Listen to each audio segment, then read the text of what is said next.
స్తోత్రము. క్రీస్తునందు ప్రియ దేవుని బిడ్డలారా, ఉదయకాల సమయంలో కూడి వచ్చిన మీ అందరికీ ప్రభు అయిన యేసుక్రీస్తు పేరిట శుభాభివందనాలు. యూట్యూబ్ ద్వారా వాక్యం వింటున్న దేవుని పిల్లలకు ప్రభు పేరిట షాలోం సమాధానము కలుగునుగాక. ఈరోజు గమనించినట్లయితే మన అంశము మత్తయి సువార్త 20వ అధ్యాయము 1 నుండి 10 వచనాల వరకు కూడా ఒక అంశం గురించి యేసుక్రీస్తు ప్రభువారు చెప్పినాడు. అసలు ప్రభువారు పరలోక రాజ్యం నుండి వచ్చారు. పరలోక రాజ్యం ఎలా ఉంటుందో ఎవరికి తెలియదు, ఎవరు చూడలేదు. కానీ అది ఎలా ఉంటుందయ్యా అంటే యేసుక్రీస్తు ప్రభువారు ఉపమానం చెప్తా వాళ్ళకి ఒక పోలికలు చూపిస్తా ఉన్నారు. అది ఎట్లా ఉందయ్యా పరలోక రాజ్యం అంటే, ఒక ఇంటి యజమానుని పోలి ఉన్నది. ఒక ఇంటికి యజమానుడు ఉంటాడు. ఆ యజమాని ఎలా ఉంటాడయ్యా, ఏం చేస్తాడయ్యా అని చెప్తుంటే ఇక్కడ గమనిస్తే ఇక్కడ సందర్భంలో ప్రధానమైన కొన్ని పాత్రలు ఉన్నాయి. అదేమిటంటే తోట యజమానుడు. ఆ తోట యజమానుడు మనసు ఎటువంటిది అంటే ఆయన చాలా దయగల కాపు. అతను తన తోటలో పనిచేయడానికి కొంతమంది కూలీలు తీసుకున్నాడు. అతనికి ఒక ద్రాక్ష తోట ఉంది. ఈ లోకమని ఒక ద్రాక్ష తోట ఉంది. ఆ ద్రాక్ష తోటలో మంచి కాపు వచ్చేసింది. మంచి కాపు వచ్చింది. కోత కోసేవాళ్ళు కనిపించట్లేదు. ఆలస్యమైతే ద్రాక్ష పంట అది నేల రాలి మట్టి పాలైపోయింది. ద్రాక్ష రసము పిండబడాలి, ద్రాక్ష రసము పంచబడాలి అందరికీ. అది యేసుక్రీస్తు రక్తానికి సాదృశ్యం కదా. ఆ కాయలన్నీ నేల రాలిపోతే అది వ్యర్థమైపోయింది కదా, పంటంతా పాడైపోయింది. అప్పుడు ఉదయకాల సమయంలో వేకువజామునే ఆయన లేచి, ఆ తోట యజమానుడు లేచి ఆయన వీధిలోనికి వెళ్ళాడంట. అంటే కూలీలు ఉండే అడ్డాల యొద్దకు వెళ్ళి అక్కడికి వెళ్ళి చూస్తే ఉదయకాల సమయంలో 6 గంటలకు ఒక దఫాగా కొంతమంది కూలీలను పంపించాడు. మళ్ళీ ఆయన వచ్చేసి ఆ తోట చూపించి ఆయన మళ్ళీ వెళ్ళాడు. మళ్ళీ 9 గంటలకు, ఇక్కడ 5 సందర్భాలు ఇవ్వబడ్డాయి. మొదట 6 గంటలకు వెళ్ళాడు. 6 గంటలకు వెళ్ళి వాళ్ళని ఏం చేశాడంటే తీసుకొచ్చి తన తోటను దింపి, మీరు ద్రాక్ష తోట కొయ్యండి, నేను మీకు ఒక దేనారం ఇస్తానని, ఎంత ఇస్తాను అనే కూలి కూడా అక్కడ చెప్పబడింది. మళ్ళీ 9 గంటలకు వెళ్ళాడు. 9 గంటలకు వెళ్ళి నా తోటలోను మీరు పనికి వస్తారా అంటే వస్తామన్నప్పుడు వాళ్ళని కూడా తీసుకొచ్చి వాళ్ళకు కూడా ఒక దేనారం ఇస్తానని చెప్పారు. మళ్ళా 12 గంటలకు వెళ్ళాడు. 12 గంటలకి, తర్వాత 3 గంటలకి, చివరిలో లాస్ట్ సమయము 5 గంటలకు కూడా వెళ్ళాడు. 5 గంటలకు వెళ్ళేటప్పటికి అక్కడ కొంతమంది కూర్చొని ఉన్నారు. మీరేమిటి ఖాళీగా ఉన్నారంటే, అయ్యా మాకెవడో కూడా పని ఇవ్వలేదు అయ్యా పని చేయడానికంటే. మరి నా తోటలో పని ఉంది, చేస్తారంటే చేస్తామన్నారు. చేస్తామన్నప్పుడు తీసుకొని వచ్చి మీరు చేయండి, నాకు తోచినంత నేను మీకు ఇస్తానన్నారు. తీసుకొచ్చి తోటలో తీసుకొచ్చినప్పుడు ద్రాక్షల పంటలు దింపుతున్నారు, ఆ కోత దింపుతున్నారు. అంత అయిపోయిన తర్వాత యజమానుడు తన ఇంటికి వెళ్ళిపోయాడు. వెళ్ళిపోతే అక్కడ ఒక గృహ నిర్వాహకుడు ఉన్నాడు. తన ఆస్తి మీద లేకపోతే తన పొలం మీద ఒక నమ్మకమైన గృహ నిర్వాహకుని పెట్టుకొని, నువ్వు చూడు వీళ్ళకి సాయంత్రము అందరికీ ఒక్కొక్క దేనారము కూలియి. ఒక దేనారం అంటే ఒక కుటుంబానికి ఒకరోజు సరిపోయే భత్యము. ఒక కుటుంబానికి ఒకరోజు సరిపోయింది ఆ భత్యం అంతా ఇవ్వు అని చెప్పినప్పుడు ఆ తోట యజమాని ఇప్పుడు 6ంటికి, 9ంటికి, 12ంటికి, 3ంటికి, 5ంటికి అంటే రేపు చేసుకోవచ్చు అనుకుంటే, ఒకవేళ ఏదైనా చెడు వానలు వచ్చినా, ఏదైనా గాలి లాంటిది వచ్చినా మొత్తం పంట నేల రాలిపోయింది. అది మొత్తం నేల రాలిపోకుండా ఉండాలి అని అంటే జాగ్రత్తగా కోత వారిని తీసుకొచ్చి కోత గోయించాలి. అది కోత గోయించేశాడు. సాయంకాలం అయింది. అక్కడున్న గృహ నిర్వాహకుడు ఏం చేస్తున్నాడయ్యా అంటే, ఆ వచ్చిన వారికి కూలిస్తున్నారు. మొదట ఎవరికి ఇచ్చారా అంటే 5 గంటలకు వచ్చిన వాళ్ళకి ఇస్తున్నాడు. 5 గంటలకు వచ్చిన వాళ్ళకి ఇస్తుంటే ఎంత ఇచ్చాడయ్యా? ఒక దేనారం. 5 గంటలకు ఒక దేనారం, 3ంటికి ఒక దేనారం ఇస్తే పొద్దున వచ్చిన వాళ్ళు అనుకుంటున్నారు, ఉదయం 6 గంటలకు వచ్చిన వాళ్ళు, అమ్మో ఇప్పుడే 5 నుండి 6 వరకు 1 గంట సమయమే, 1 గంట సమయం వచ్చిన వాళ్ళ వరకు వాళ్ళకి 1 దేనారం ఇచ్చాడంటే, మేము పొద్దున 6ంటికి వచ్చాం, ఎండకి ఎండిపోయాం, విపరీతమైన ఎండ కదా, ఎండకి ఎండిపోయాము. ఎండకి ఎండి చెమటంతా ఓడ్చి కష్టపడి పనిచేసాము. మాకేమొస్తుంది? ఎక్కువ కూలి వచ్చింది. అందరికీ దేనారం ఇచ్చుకుంటా చివరిలో 1 గంట వచ్చిన వాళ్ళకి, ఉదయం 6 గంటలు మొదలుకొని సాయంత్రం 6 గంటలు పనిచేసిన వాళ్ళకి కూడా 1 దేనారం ఇచ్చేటప్పటికి వాళ్ళు అసూయ పడ్డారు, వ్యసన పడ్డారు, గొణిగారని ఉంది. వాళ్ళు అసూయ పడ్డారంట, వ్యసన పడ్డారంట, గొణిగారంట. గొణిగి గృహ నిర్వాహకుని మీద తిరుగుబాటు చేస్తే అతను ఏం చేశాడంటే యజమాని ఎద్దుకు తీసుకొని వెళ్ళాడు. యజమాని ఎద్దుకు తీసుకొని వెళ్తే ప్రియ సంగమ దేవుని వెళ్ళారా, యజమాని అన్నాడు, అయ్యా నేను మీతో ఒప్పుకున్నప్పుడు ఏమని ఒప్పుకున్నా? 1 దేనారం ఇస్తానని ఒప్పుకున్నా. 1 దేనారం ఇస్తానన్నప్పుడు 1 దేనారం మీకు ఇస్తానన్న కూలి నేను మీకు ఇచ్చేసా. కానీ నేను దయగలవాణ్ణి, నా సొమ్ము, నా తోట, నాకు ఇష్టమైనంత నేను దయగలిగి ఈ వెనకొచ్చిన వాళ్ళకి ఇస్తున్నాను. నేను వాళ్ళకి 1 దేనారం ఇస్తే మీకెందుకు కడుపులోమంట? నేను మీకు ఇస్తానన్నది నేను మీకు ఇచ్చాను కదా, మీకు ఇచ్చాను. ఒక కుటుంబం జరగాలి అంటే మినిమము 1 దేనారం అన్నా లేకపోతే ఆ రోజు కుటుంబం జరగదు. వాళ్ళు 5 వరకు కూడా ఉన్నారంటే ఎంతో కొంత పని చేసి 1 దేనారమైనా తీసుకొని పోతేనే నా కుటుంబం జరిగిద్ది అన్న దృఢ సంకల్పంతో వాళ్ళు ఎదురు చూస్తున్నారు. ఎవరైనా పనికి పోతారా?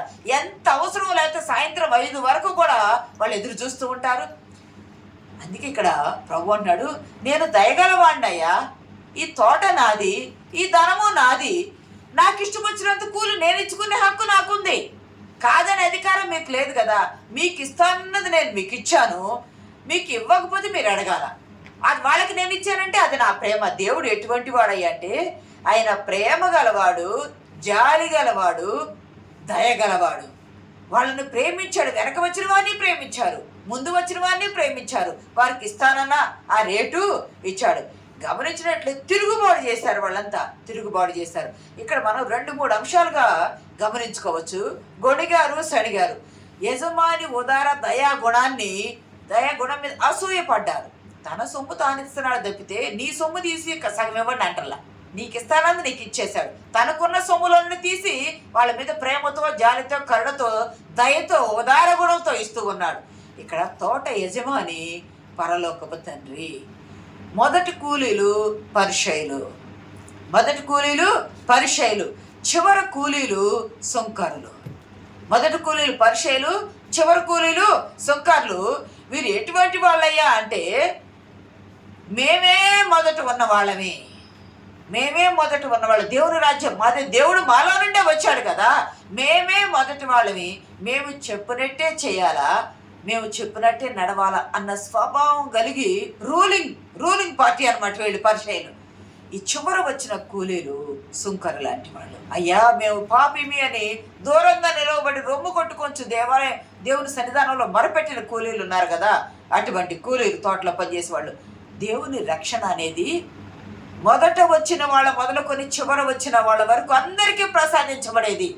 ఆ కూలి అనేది ప్రభు తన ప్రాణము చిందించి ఇచ్చిన రక్షణ కార్యము. ఆ రక్షణ కార్యాన్ని నువ్వు వాళ్ళకి ఇవ్వద్దంటానికి ఎక్కడుంది? లేదు. ఇక్కడ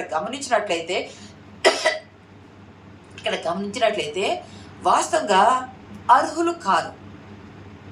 5 గంటలకు వచ్చిన కూలీలు అర్హులు కారు.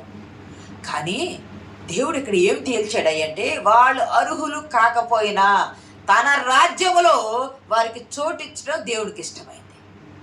నీ కొరకే కాదు కదా నేను ప్రాణం పెట్టింది, లోకం అంతటి కొరకు పెట్టాను కదా. నువ్వు మొదట అంటే గమనిస్తే దేవుని రాజ్యం స్థాపించిన తరువాత మొదట దేవుడు యాజకులను ఎన్నుకున్నాడు. యూదులను ఎన్నుకున్న తర్వాత యాజకులను ఎన్నుకున్నాడు ధర్మశాస్త్రం వచ్చినాక. తర్వాత న్యాయాధిపతులను ఎన్నుకున్నాడు, తర్వాత రాజులను ఎన్నుకున్నాడు, తర్వాత ప్రవక్తలను ఎన్నుకున్నాడు, తర్వాత అపోస్తలులను, సేవకులను, కాపర్లను ఎన్నుకున్నాడు. అంటే వీళ్ళందరూ ఒక్కొక్క దశ వస్తున్నారు.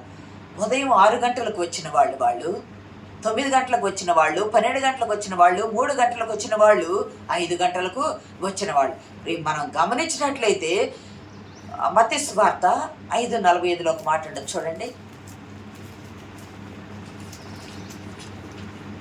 ఆయన చెడ్డవారి మీదను మంచివారి మీదను తన సూర్యుని ఉదయింపజేసి నీతిమంతుల మీదను అనీతిమంతుల మీదను వర్షం కురిపించుచున్నాడు. దేవుడు ఎటువంటి వాడయ్యా అంటే మొదట వచ్చిన నువ్వేనా నా బిడ్డవి? మొదట వచ్చిన నీవేనా కాపు కాసేది? దేవుడు ఎటువంటి వాడయ్య అంటే మంచివారి మీద చెడ్డవారి మీద సూర్యుని ఉదయింపజేస్తున్నాడు. నీతిమంతుల మీద అనీతిమంతుల మీద కూడా వర్షము కురిపిస్తున్నాడు. గమనిస్తే తీర్పు సమయమున, కోత సమయమున వేరుపరచబడింది మంచిది చెడ్డదే, కానీ అప్పటి వరకు అందరి మీద తన దయ, తన కరుణ, తన కాపుదల అందరి మీద సమానంగానే ఉంటుంది. పాపుల మీద ఉంటుంది, పరిశుద్ధుల మీద ఉంటుంది. తగిన సమయం అందు కోతప్పుడు మాత్రమే వారికి తీర్పు తీర్చబడింది. మొదటి వారు అసూయ, సణుగుడు, గొణుగుడు పెట్టారు. ఈ అసూయ గుణం రకరకాలుగా రూపొందించబడింది. ఎట్లా రూపొందించబడిందయ్యా అని అంటే, ఎదుటివారు పచ్చగా ఉంటే ఓర్చుకోలేని వారు, వాళ్ళు మనకంటే గొప్ప వాళ్ళు అవుతున్నారంటే ఓర్చుకోలేని వాళ్ళు, మనమే గొప్ప వాళ్ళగా ఉండాలి అనుకునే పరిశైల స్వభావం గలవారు. అంత మాత్రమే కాదు, మనకే విలువ ఇవ్వాల, పక్కన వాళ్ళకి విలువ ఇవ్వకూడదు. ఇది సంఘంలో కొందరు కానీ జ్ఞాపకం పెట్టుకుంటే, ముందొచ్చామనుకునే పరిశైల జాతి ఉంటుంది. ముందొచ్చాము, సంఘంలో కొందరిని గుర్తుపెట్టుకుంటే మేము ముందొచ్చాము అనే పరిశైల 3 కోణాల్లో చూద్దాం. ముందొచ్చామనే పరిశైల జాతి ఉంటుంది. అంటే మేమే ముందు, మేమే మొదటి వారమే. చివరి వచ్చిన వాళ్ళు ఉంటారు, కడమ వచ్చిన వాళ్ళు ఉంటారు. వాళ్ళని చూసామనుకోండి, వాళ్ళని మంచిగా చూస్తే మమ్మల్ని సరిగ్గా చూడలేదే అన్న భావన ఉంటుంది. గమనించండి, ఒక తల్లికి 4 పిల్లలు ఉన్నారనుకోండి, మొదట పుట్టిన వాళ్ళు, రెండవ పుట్టిన వాళ్ళు, మూడవ పుట్టిన వాళ్ళు, 4వ పుట్టిన వాళ్ళు ఉంటారు. 4వ వాళ్ళు అప్పుడే పుట్టినప్పుడు ఆ తల్లి ఆ బిడ్డను పొత్తేళ్లలో పెట్టుకుంటుంది. ఈ ముగ్గురు కొంచెం ఒక 6 సంవత్సరాలు, 4 సంవత్సరాలు, 3 సంవత్సరాల గ్యాప్లో లేదా 7 సంవత్సరాల గ్యాప్లో అట్లా ఉండవచ్చు. అంటే వాళ్ళ ఆహారం తినగలిగిన వారు, వారు లేచి ఏదైనా కావాలని అడగగలిగిన వారు, అంటే వాళ్ళు బలపరచబడిన వాళ్ళు, బలమైన ఆహారం తినేవాళ్ళు, పాలు తాగేవాళ్ళు కాదు. అప్పుడే పుట్టిన పసిగుడ్డుకి కళ్ళు తెరవటం తెలియదు, పాలు తాగటం తెలియదు. తల్లి అన్ని చూసుకోవాలా, అన్ని భద్రంగా ఏమి చేయాలో కూడా తెలియనప్పుడు తల్లి భద్రంగా చూసుకోవాలా. మొదట పుట్టిన వాళ్ళు మొదట వచ్చిన కూలీలు వంటి వారు, మొదటి సంఘానికి వచ్చిన ఫిల్లర్స్ లాంటి వారు. రెండవసారి వచ్చిన వాళ్ళు అంచెలంచెలుగా దేవాలయం అనే తోటలోకి వస్తున్నవారు. అప్పుడే పుట్టిన వాళ్ళు కొత్తగా వచ్చిన విశ్వాసులు, కొత్తగా వచ్చిన వాళ్ళు, అన్యులుగా ఉండే రక్షణలోకి వచ్చిన వాళ్ళు. అటువంటి వాళ్ళని ఏం చేయాలా? చాలా జాగ్రత్తగా పసిపిల్లల వలె అందరూ కలిసి, తల్లి తండ్రి ఆ ఇంట్లో ఉన్న తోబుట్టువులు అందరూ కలిసి పసిగుడ్డు వలె వాళ్ళని జాగ్రత్తగా ప్రేమతో ఆదరించాలా, వాళ్ళని బలపరచాలా. తల్లి ఒక్కతే చూసుకోలేదు, పొద్దుగుకులు తండ్రి ఒక్కడే చూసుకోవాలి. తోబుట్టువులు కూడా దగ్గరుండి ఆడించేంత బాధ్యతగా, అంటే వాళ్ళ బాధ్యత తీసుకునేంత ప్రేమగా ఉండాలి. వాళ్ళనే చూస్తున్నారు, పైన మమ్మల్ని చూడటం లేదు అంటే మిమ్మల్ని చూస్తున్నారు. మీరు ఆ తల్లి బిడ్డలే, మీరు ఆ తండ్రి బిడ్డలే, కానీ అప్పుడు పుట్టిన వాళ్ళకి కేరింగ్ ఎక్కువ ఉండాలా. కొత్తగా వచ్చిన విశ్వాసులకు కూడా సంఘములో సేవకులు కేరింగ్ అలాగే ఉండాలి. కొత్తగా వచ్చిన వాళ్ళని అలా చూస్తుంటే వాళ్ళని చూస్తున్నారు, మమ్మల్ని చూడటం లేదు అంటే వీళ్ళు ఏమొస్తుంది? అసూయ వస్తుంది, వ్యసనం వస్తుంది. అవి మనలో ఉండకూడదు. ఇంకోటి గమనించినట్లయితే, అలా ఈ మొదటి వచ్చింది పరిచయులు, తర్వాత జాతులు వచ్చిన చివరి ఎవరు వచ్చారంటే ఎన్నికైన వారి కంటే ఎన్నిక లేని దూరపరచబడిన సుంకరులు వచ్చారు, పాపులు వచ్చారు. వాళ్ళందరికీ దేవుని రాజ్యంలో చోటు ఉంది కదా. అలాగే సంఘము అనే దేవాలయంలో మొదట వచ్చిన వాళ్ళకి, మధ్య వచ్చిన వాళ్ళకి, చివరి వచ్చిన వాళ్ళకి అందరికీ సమానమైన హక్కు ఉంటుంది. ఇది దేవుని రాజ్యము. అందరూ కలిసి చెయ్యి పట్టుకొని దేవుని రాజ్యం వ్యాప్తి చేస్తేనే పరలోక రాజ్యం, పరలోకపు దేవుడు భూమి మీదకి దిగివచ్చి నీ కొరకు నా కొరకు సిలువ కార్యం చేసి సిలువలో ఆయన వెల చెల్లించిన దానికి విలువ అనేది ఉంటది. అలా విలువ లేకుండా చేస్తే ప్రభువు సిలువ రక్తానికి, ఆయన ప్రాణానికి, ఆయన మరణానికి మనము విలువ ఇచ్చిన వారమే కాదు. ఇక్కడ గమనిస్తే దేవుడు దయానుగ్రహము, ఇక్కడ దేవుడు దయానుగ్రహము గలవాడు. ఎందుకంటే ఆయన దృష్టిలో నీతిమంతులు, అనీతిమంతులు, పాపులు, పరిశుద్ధులు అందరూ కూడా సమానమే. అందరి మీద అందుకనే సూర్యుడిని ఉదయింపజేస్తున్నాడు. అందరికి సమానమైన వర్షాన్ని దేవుడు ఇస్తూ ఉన్నాడు. ఇక్కడ కానీ మనం గమనించినట్లయితే దేవుని దయ ఇతరుల పట్ల ఆదుకోవటమే. దేవుని దయ ఏంటంటే మనం ఏం చేయాలంటే ఇతరుల పట్ల ఆదుకునే వారంగా మనం ఉండాలి. అది ఒక వరము. మనకి సంతోషించాలా. అడ్డుకుంటున్నామా, అసూయ పడుతున్నామా, మన లోపం ఉందా, పాపం ఉందా సరి చేసుకోవాలా. మొదటి వాళ్ళు గొణిగారు, సణిగారు, యజమాని మీద అసూయ పడ్డారు, గృహ నిర్వాహకుని మీద తగువాడారు. అంటే ఇవన్నీ ఎట్లా ఉన్నాయి అంటే ఒక సంఘములో విశ్వాసులు సేవకుల మీద ఒక సంఘములో విశ్వాసులు దేవుని మీద, గృహ నిర్వాహకుడు సేవకునిగా ఉంటే దేవుడు యజమానిగా ఉన్నాడు. వచ్చిన ఈ 6 గంటలకు వీళ్ళు ఎవరయ్యా అంటే కూలిగా ఉన్నారు. అంటే ప్రభు అంటాడు కదా, నా కూలి నాకు ఇయ్యుడి. చూడవలసిన లేదు కానీ ఆమోస్ గ్రంథాలు అంటాడు కదా, ఆయన కూలి తూచి ఇయ్యగా 30 తులముల వెండి తూచి ఇవ్వటమైంది. నా కూలి నాకు ఇయ్యుడి. ప్రభువు కూడా పరలోక రాజ్యము నిమిత్తము ఆయన పని చేయడానికి వచ్చిన దయాగుణము గల కూలి. మీకు గుర్తుందా, యేసుక్రీస్తు ప్రభువారిని ఉదయము ఒక కోణము సంఘము చూసాము, ఒక కోణము తల్లి బిడ్డను చూసాము, ఇంకో కోణం చూస్తే యేసుక్రీస్తు ప్రభువారు ఉదయం 6 గంటలకు చూస్తారా? ఉదయం యోహాను సువార్త 19వ అధ్యాయము 14వ వచనం. ఈ 2-3 రిఫరెన్స్లు చెప్తాయి, ఇవి రాసుకోండి.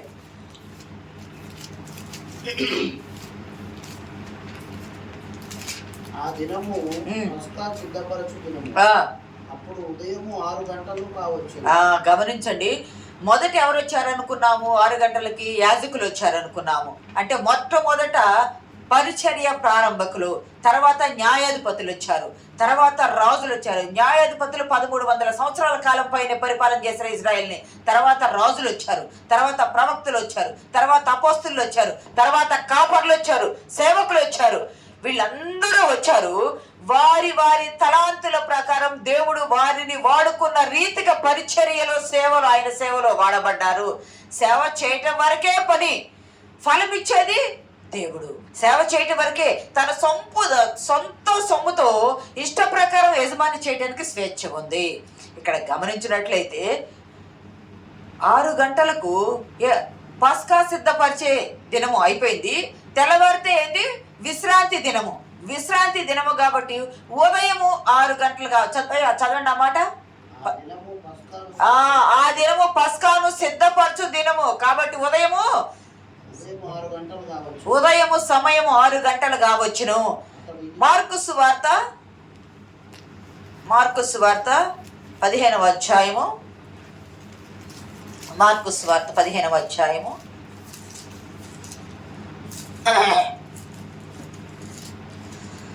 25వ వచనంలో చూడండి. ఆయనను సిలువ వేసినప్పుడు పగలు 9 గంటల ఆయన. గమనించండి, మొదటి కూలి ఎప్పుడు? 6 గంటలకు. రెండవ కూలి ఎప్పుడు? 9 గంటలకు. ఇంకా మత్తయి సువార్త 27వ అధ్యాయంలో కూడా ఒక మాట ఉంటుంది. 45వ వచనంలో, మధ్యాహ్నం మొదలుకొని అంటే మధ్యాహ్నం 11ంటికి మధ్యాహ్నం అంటారా? ఎన్నింటికి మధ్యాహ్నం అంటారు? కరెక్ట్గా 12 గంటలకు. మధ్యాహ్నం అంటే 12 గంటలకు. మధ్యాహ్నం మొదలుకొని 3 గంటల వరకు ఆ దేశమందంతటా చీకటి కమ్మెను. ఉదయము ప్రభువారు ఎన్నింటికి కూలికొచ్చారు? 6 గంటలకు. ఎన్నింటికి సిలువ వేయబడ్డారు? 9 గంటలకు. ఎన్నింటికి మధ్యాహ్నం చీకటి కమ్మింది? 12 గంటలకు. అప్పుడు మాట్లాడటం మొదలు పెట్టారు కదా. అప్పుడు ఆయన మీద రక్త ప్రోక్షణ పాప ప్రోక్షణ జరుగుతూ ఉంది కదా. 3 గంటలు అప్పుడు మళ్ళీ ఆయన ఏలి ఏలి లామా సబక్త అని బిగ్గరగా కేక వేసి తన ప్రాణం సమాప్తమైందని చెప్పి తన ప్రాణము ఆయన విడిచారు. 3 గంటలకు, 6 గంటలకు, 9 గంటలకు, 12 గంటలకు, 3 గంటలకు, చివరికి 5 గంటలకు పిలాతు యొద్ద అరిమత్తయి యేసు వెళ్ళి పర్మిషన్ తీసుకున్నారు. పర్మిషన్ తీసుకొని వచ్చి చాలా 14 అడుగుల పొడవుండే 14.3 అడుగుల పొడవుండే వస్త్రాన్ని తీసుకొని వచ్చారు. వస్త్రాన్ని తీసుకొని వచ్చి ఆ సిలువ మీద నుండి ఆయన వస్త్రంలోకి దించి తల్లివడిలో బొడుకబెట్టి దానిని చుట్టారు. ప్రియ సంగమా దేవుని బిడ్డలారా, 14.3 అడుగుల పొడవుండే ఆ వస్త్రాన్ని తీసుకుని వచ్చి ఆయన చుట్టి 150 సేర్ల అత్తరు సుగంధము దానిలో చుట్టి పెట్టి ఆయన పోసారు. ఆ రక్తం అంతా తుడిచారు. గమనించండి, ఈరోజు అదే వస్త్రము ట్యూరిన్ అనే పట్టణంలో, ఇటలీకి దగ్గర రోమ్ దగ్గరకు ఉన్న ట్యూరిన్ అనే పట్టణంలో ఎగ్జిబిషన్లో భద్రం చేయబడింది. 1885లో ఒక ఫోటోగ్రాఫర్ దాన్ని ఫోటో తీస్తే, సహజంగా నెగిటివ్ తీస్తారు. నెగిటివ్ ఫోటో తీస్తే పాజిటివ్ వచ్చేసింది దానిలో. మామూలుగా అయితే 5-10 నిమిషాల్లో తీస్తారు. 7 గంటలు పట్టింది తీయడానికి. నెగిటివ్ తీస్తే ఆ వస్త్రం మీద ఆయన మనం చూసే క్యాలెండర్లో ఎక్కడైనా ముఖరూపం ఉంటుంది కదా, నా దగ్గర ఉంది. ఈసారి ఎప్పుడైనా చూపిస్తే true face of Jesus Christ అని నా దగ్గర ఉంది. ఆయన ముఖరూపం, క్రీస్తు వారి ముఖరూపం. అది ఎక్కడ కెమెరా లేదు కదా అప్పుడు, ఆ ప్రింట్ దానిలో పడిపోయింది. వస్త్రం మీద ముఖం మీద కప్పబడి అది తీసినప్పుడు ఫోటో పడిపోయింది. గమనించండి, ఆ సిలువధారి 6ంటికి, 9ంటికి, 12ంటికి, 3ంటికి, చివరికి 5 గంటల నుండి 6 గంటల లోపు 6 గంటల కల్లా సమాధి చేయబడాలా. ఎందుకంటే విశ్రాంతి దినము స్టార్ట్ అయ్యే సమయం కాబట్టి 5 గంటలకు కూలీలకు వచ్చారు కదా, 1 గంటే సమయం ఉంది. 6 లోపు అయిపోవాలి. 6 దాటితే వారు పని చేయడానికి వీలు లేదు. 6 లోపే యేసుక్రీస్తు ప్రభు వారు కూడా హడావుడిగా వస్త్రము చుట్టి అరిమత్తయ్య యేసేపు సమాధిలో పెట్టారు. ప్రియ సంగమా, నీ కొరకు నా కొరకు ఆయన కూలివాని వలె వచ్చాడు. పరలోకపు దేవుడు కూలివాని వలె వచ్చారు. నీవు నేను సంఘములో ఎలా ఉండాలంటే, మొదటి వచ్చిన పరిచయుల వలె ఉన్నామా, లాస్ట్ వచ్చిన సొంకర్ల వలె ఉన్నామా? మనము పరిచయుల వలె ఉంటే మంచిదే, నిష్ట ఉంటే మంచిదే, భక్తి ఉంటే మంచిదే. కానీ వేలు పెట్టి ఈ సుంకర వలె లేను అని తిరస్కరించే మనసుంటే అది చెడ్డది. నీకు తలాంతు ఉంటే తలాంతు వాడు. ఆ తలాంతు దేవుని మహిమపరచాలి. దేవుడు నీకు ఇచ్చిన తలాంతు. కానీ నాకు ఘనత కావాలా, నాకు ఫలము కావాలా, నాకు కూలి కావాలంటే కూలి దేవుడు ఇస్తాడు కానీ మనుషులు ఇవ్వలేరు కదా. అది దేవుడు నీ కొరకు నా కొరకు కూలి అయి వచ్చాడు. ఆయన కూలి, ఆయనకు కట్టిన కూలి 30 నాణ్యములు. ఆయన కట్టిన కూలి 30 నాణ్యం. ఆయన కంటే కూలి వారు ఇంకెవరున్నారు? ఆయన కంటే తగ్గించుకున్న వారు ఎవరున్నారు? ఆయన యజమానుడు కదా, దిగి వచ్చాడు నీ కోసం నా కోసం. విలువైన తన ప్రాణము, విలువైన తన రక్తం పెట్టి ఆయన మనల్ని కొన్నాడు. రోమాలో ఒక మాట అంటే చూడండి, 6:23 ఫాస్ట్గా అయిపోయింది. మన స్వభావం ఎలా ఉంది? సణిగి గొణిగి పాపం వలన వచ్చి జీతం మరణము, అయితే దేవుని కృపావరము మన ప్రభువైన యేసు క్రీస్తు యేసునందు నిత్య జీవము. పాపం వల్ల వచ్చే జీతము మరణము. నువ్వు కూలి చేశావు, నీ కూలి నీకు వచ్చింది. కానీ నీకు తలాంతు ఉంది, నీ తలాంతు నువ్వు వాడబడ్డావు. నీ తలాంతుల ప్రకారం దేవుడు నీకేమిస్తాడు? ఫలం ఇస్తాడు, ఫలితం ఇస్తాడు. 9:21 కూడా ఉంటుంది. ఇదే రోమా 9:21 కూడా. 9:21 ఒక ముద్దలో నుండి ఒక ఘటము ఘనతకు, ఒకటి ఘనహీనతకు చేయుటకు మంటి మీద కుమ్మరానికి లేదా? ఇప్పుడు కుమ్మరి ఉంటే ఒక్క ముద్దలో నుండి ఘనమైన పాత్ర చేయగలడు, ఘనహీనమైన పాత్ర చేయగలడు. అది ఆయన చేతిలో ముద్ద, ఆయన మట్టి, ఆయన ఇష్టం, ఆయన ఏమైనా చేయగలడు. సంఘములో కానీ, సమాజంలో కానీ, కుటుంబంలో కానీ ఘనత రాలేదే అని అనుకుంటే ఘనత నీకు రాదు. ఎందుకంటే దేవుని చేతిలో ఉంది. ఏ ఘనత, ఏ పాత్ర, ఏ ఘనత కలిగిందో చేయడానికి అది దేవుని చేతిలో ఉంది. మనం ఘనపరచబడాలంటే మనం ఘనపరచబడలేము. పరిచయులు అదే కోరుకున్నారు. వాళ్ళు ఎవరయ్యా అంటే, మేము ఈ లోకములో దేవుడు మమ్మల్ని ఏర్పాటు చేసుకున్నాడు, ఆయన రాజ్య వ్యాప్తి కొరకు పాటుపడవలసిన కూలీలము, సేవకులము అని వారు అనుకోలేదు. మేము ప్రతిష్ఠించబడ్డవారు, ప్రత్యేకించబడ్డవారు అనుకున్నారు. కాబట్టి ఈరోజు రక్షణ లేకుండా కొట్టుమిట్టాడుతూ ఉన్నారు. నేను పాపిని, పనికిరాని వాడిని అనుకున్నాడు. కాబట్టి సుంకరి తనను తాను దేవుని రాజ్యానికి నీతిమంతులుగా తీర్చబడ్డారు. మనం ఎలాగుండాలి అంటే, సామెతలు 23:6 ఒక మాట ఉంటుంది. లాస్ట్ చూసుకొని ముగించుకుందాము.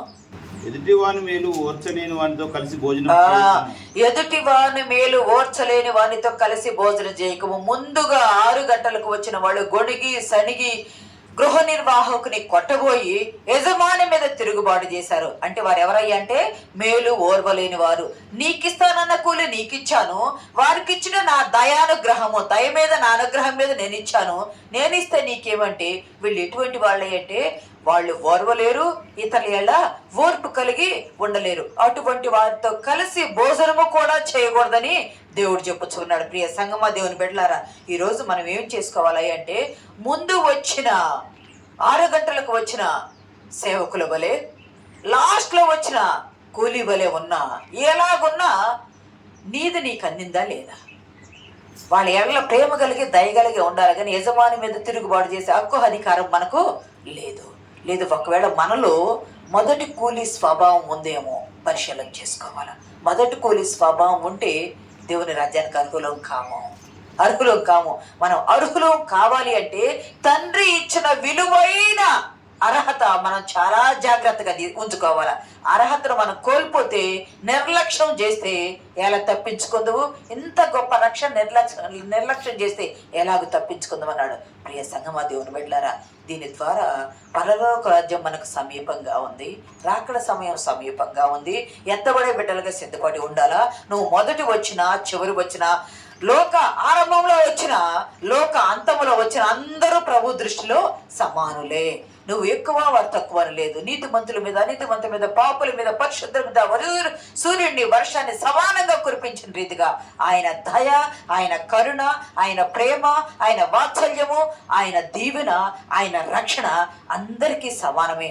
ఆ రక్షణలు కొంతమంది ఏమనుకుంటారంటే, అది నేను చూస్తుండగానే వీళ్ళు హెచ్చివైపోయారు అనుకుంటారు. వాళ్ళు హెచ్చివైపోయారంటే అది దేవుని చిత్తం. వాళ్ళ ఘనమైన పాత్రగా చేశారు. నేను చూస్తుండగానే వీళ్ళు తగ్గిపోయారు. వాళ్ళు తగ్గిపోయారంటే అది దేవుని చిత్తం. వాళ్ళు తగ్గించడం దేవుని చిత్తం ఉన్నది. హెచ్చించబడాలన్నా తగ్గించబడాలన్నా అది దేవుని వశమే తప్ప నీ నా వశంలో ఏది లేదు. మనం ఎలా ఉండాలంటే వాళ్ళని చూసి అసూయ పడకూడదు, మనల్ని చూసి కృంగిపోకూడదు. తగిన సమయం ముందు, తగిన కాలం ముందు నీ కొరకు దాచబడిన నిధిని ఓపెన్ చేసి నీ చేతికి బహుమానం ఇచ్చే దేవుడు, దయగల దేవుడు. చివర వచ్చిన ఆ కొద్ది గంటలో వచ్చిన వారు ఎవరయ్యంటే అపోస్తలులు. ఆ కొద్ది సమయంలో వచ్చింది. 3.5 సంవత్సరాలే కదా యేసుక్రీస్తు ప్రభు వారిది. ఆ 3.5 సంవత్సరాల కాలంలో వచ్చిన ఆ కొద్ది మంది ఎవరయ్యంటే అపోస్తలులు. నూతన ఇజ్రాయేలు స్థాపనకు అపోస్తలుల ద్వారా మనం స్థిరపరచబడుతున్నాము. మనం ఎలాగుండాలి అంటే, అపోస్తలు ఒక్కరు కూడా, ఒక్క యోహాను తప్పితే ఎవరు మంచి మరణం పొందలేదు. అందరూ భయంకరమైన మరణాలు పొంది వారు చనిపోయారు. మనము అపోస్తలుల పరిచర్యలో, ఆయన తోటలో, ఆయన రాజ్యవ్యాప్తిలో, ఆయన పరలోక రాజ్యంలో వారసులయ్యే వారిలాగా మన క్రియలు ముందుకు సాగుటకు పరిశుద్ధాత్మ దేవుడు మనకు సహాయం దయచేయను గాక. ఆమేన్.